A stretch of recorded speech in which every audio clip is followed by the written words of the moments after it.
नमस्कार A1 24/7 news live मध्ये आपले स्वागत आहे। पाहुयात बातमीपत्र विस्ताराने। राज्यभरातील ऑटो रिक्षा व टॅक्सी चालक मालक संघटना आक्रमक, 9 ऑक्टोबरला आंदोलनाचा इशारा। राज्यभरातील ऑटो रिक्षा आणि टॅक्सी चालक मालक संघटनांची संयुक्त कृती समिती आक्रमक झाली आहे। समितीच्या प्रमुख मागण्या खालीलप्रमाणे आहेत। 2 व्हीलर प्रवासी सेवा बंद करा, बेकायदेशीरपणे चालणारी 2 व्हीलर प्रवासी वाहतूक त्वरित बंद करण्यात यावी। मुक्त रिक्षा परवाना धोरण रद्द करा, रिक्षांची संख्या मर्यादित करण्यासाठी मुक्त परवाना पद्धत बंद करण्याची मागणी करण्यात आली आहे। इलेक्ट्रिक रिक्षांवर नियंत्रण, इलेक्ट्रिक रिक्षांमधून होणारी अतिरिक्त आणि धोकादायक प्रवासी वाहतूक थांबवण्यात यावी। कल्याणकारी मंडळात प्रतिनिधित्व, राज्य सरकारने स्थापन केलेल्या कल्याणकारी मंडळात संघटनेच्या प्रतिनिधींची नियुक्ती करावी। सीएनजी फिटनेस शुल्क कमी करा, सीएनजी फिटिंग टेस्टिंगची फी 2800 रुपयांवरून 500 रुपये करण्यात यावी। ओला उबरवर नियंत्रण, ओला आणि उबरसारख्या ॲप आधारित सेवांनी शासनाने निश्चित केलेल्या दरपत्रकानुसारच व्यवसाय करावा। अवैध प्रवासी वाहतुकीला आळा, नांदेड जिल्ह्यासह संपूर्ण राज्यात होणारी अवैध प्रवासी वाहतूक थांबवण्यात यावी।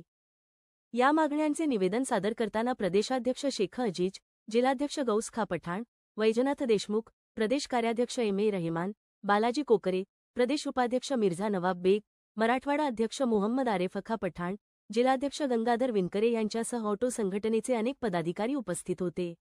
मागण्या मान्य न झाल्यास आंदोलन अधिक तीव्र करण्याचा इशारा संघटनेने दिला आहे।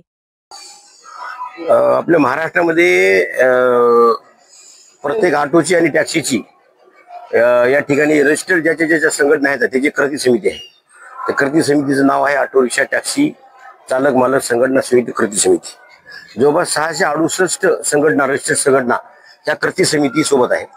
या कृती समितीचे राष्ट्रीय अध्यक्ष डॉक्टर बाबा कांबळे साहेब आहेत आणि मी प्रदेशाध्यक्ष आहे। हे पद पूर्वी मुंबईचे शरदराव साहेबांकडे होतं, त्यानंतर पहिल्यांदाच महाराष्ट्राच्या बाहेर म्हणजे महाराष्ट्रामध्ये माझ्याकडे दिलेलं आहे। आणि येणाऱ्या 9 तारखेला पूर्ण राज्यव्यापी बंद आहे। त्या बंदमध्ये आमच्या अत्यंत मागण्या अशा आहेत। बंद आणि त्या आरटीओ ऑफिसच्या किंवा कलेक्टर ऑफिसच्या समोर धरणे आंदोलन आहे। तुम्हाला बी सर्वांना आश्चर्याचा धक्का बसेल मी बोलत असताना। आता येणाऱ्या काळामध्ये आता ऑटो रिक्षा तर परवाना आहेच, टॅक्सीला परवाना आहे, पण येणाऱ्या काळामध्ये 2 व्हीलरवर सुद्धा प्रवासी वाहतूक करायचं त्या शासनाचं धोरण आहे आणि शासनाने ते पास केलेलं आहे।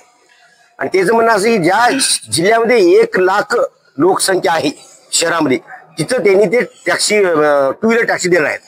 म्हणजे पहा ना भविष्यामध्ये किती अडचण येणार आहे। आम्हाला परमिट आहे, टॅक्सी आम्ही म्हणजे पासिंग करता, रोड टॅक्स भरता, प्रदूषण आहे, इन्शुरन्स आहे, एवढं करीत असताना 40-50 हजार रुपये वर्षाला टॅक्स शासनाला भरता आणि परिवाराचा उदरनिर्वाह करता।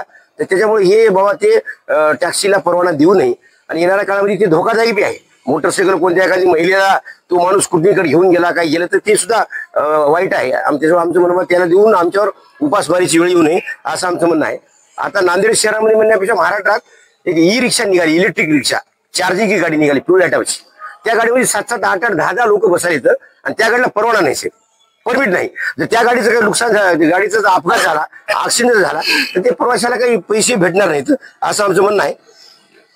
ऑटो रिक्षा टॅक्सी चालक मालक संघटना ही महाराष्ट्राची आपली एक मोठी आघाडी आहे। ऑटोचं तुम्ही युनियन करताय।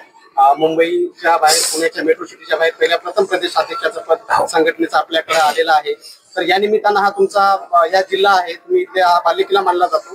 ह्या बंदच्या अनुषंगाने किंवा या धरणे आंदोलनाच्या अनुषंगाने आपलं काय नियोजन आहे, किती संघटना सहभागी होतील आणि ऑटोची आपले सगळे बांधव आपला प्रतिसाद देतील काय, 100% बंद असेल का? नाही, आता कसं आहे, आता माझ्यासोबत आता महाराष्ट्राचे प्रदेश कार्याध्यक्ष वैजनाथ देशमुख आहेत, या ठिकाणी मराठवाड्याचे अध्यक्ष आमचे मिर्झा नवाब बेग आहेत आणि या कृती समितीचे अध्यक्ष शेख अजीज आहेत।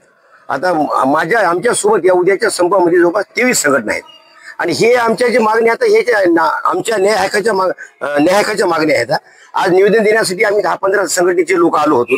9 तारखेला नांदेड बंद राहील, महाराष्ट्र बंद राहील आणि सगळे आमचे कार्यकर्ते येतील। आमचा विषय असं आहे, आम्हाला जर एखादी आमच्या न्याय हक्काच्या मागण्यासाठी आम्हाला जर एखादी आंदोलन करावं लागलं, आमचं जर वाहन बंद ठेवावं लागलं तर त्या दिवशी आमच्या घरची चूल पेटणार साहेब। आमची एवढी म्हणजे आर्थिक परिस्थिती अशी आहे। इथं या महाराष्ट्र या नांदेड जिल्ह्यामध्ये कोणता कारखाना नाही, कोणती एमआयडीसी नाही, कोणता औद्योगिक वसाहत नाही। ग्रामीणचे लोक आता तिकडचे आपल्या खेड्यापाड्यात यायला येतं ना, पोराचं लग्न झालं की त्याला ऑटो घेऊन द्यायला येतं आणि ऑटो चलवून तू संसार नांदेडच कर येतं। आता इथं एवढे ऑटो झाले तर नांदेड शहरामध्ये प्रवासी कमी आणि ऑटो जास्त होऊन गेले, सगळ्या उपासमारीची वेळ आलेली आहे। आमचं दुसरंही म्हणणं आहे, शासनानं कल्याणकारी मंडळ निर्माण केलेलं आहे, तर कल्याणकारी मंडळावर अनुभवी माणूस जे आमचे राष्ट्रीय अध्यक्ष बाबा कांबळे साहेब आहेत, त्याला या ठिकाणी कल्याणकारी मंडळाचा आदेश करावं आणि प्रत्येक आरटीओ ऑफिसच्या प्रत्येक आरटीओ कार्यालयाच्या तिथं आमचे स्थानिक प्रतिनिधीला 2-2 प्रतिनिधीला तिथं संधी द्यावी असा आणि अनेक अशा मागण्या आहेत. यानंतर आमचे वैनाथ भाऊ देशमुख बोलतील, मराठा अध्यक्ष आमचे मिर्झा नवाब बोलतील आणि 9 तारखेला पूर्ण महाराष्ट्र असेल. आता मी तुम्हाला सांगतो, मी 2-3 दिवस मी मुंबईचा दौरा केला. आता मीरा भाईंदर असेल, अंधेरी सांताक्रूज, तुमचा कल्याण, डोंबिवली, अंबरनाथ, बदलापूर, उल्हासनगर सगळा भाग पूर्ण जिथं तिथल्या सुद्धा टॅक्स सगळं बंद होऊन आणि आमच्या हक्काच्या मागण्यासाठी आम्ही करालो. आता उद्या 2 व्हीलर आली तर किती अवघड होणार आपल्या नांदेडमध्ये. एक बी आधी कारखाना नाही आणि 2 व्हीलर प्रवासी वाहतूक करून आली ते लोक मरून जातील. आज बघा, जो आता ऑटो जो आहे ना आधीचा, त्या ऑटोमध्ये 3-4 प्रवासी बसतात. इलेक्ट्रिकल जे वाहन दुसरं आहे त्यामध्ये 8 प्रवासी बसायला तरी डोळे साफ पोलिसवाले करत आहेत. या अनुषंगानं आपण जे बंद वगैरे करताय किंवा धरणे आंदोलन करताय, यामध्ये जर तुमचं जर सक्सेस नाही झाला कार्यक्रम किंवा शासनाने काही प्रतिसाद दिला नाही, तर भविष्यात संघटनेचं काय धोरण आहे, शासनाच्या विरोधात आपण काय आंदोलन वगैरे करणार आहात, काय रणनीती आहे महाराष्ट्राला कळू मध्ये आमचे राष्ट्रीय नेते डॉक्टर बाबा कांबळे साहेब यांच्या नेतृत्वाखाली, तसेच महाराष्ट्राचे ऑटो रिक्षा चालक मालक कृती समितीचे सन्माननीय नरेंद्रजी गायकवाड यांच्या नेतृत्वाखाली संपूर्ण महाराष्ट्रामध्ये सर्व 36 जिल्ह्यामध्ये सन्माननीय कलेक्टर साहेबांना आमच्या न्याय हक्काच्या मागण्यासाठी आम्ही निवेदन देण्यासाठी ह्या कलेक्टर ऑफिसला आलो.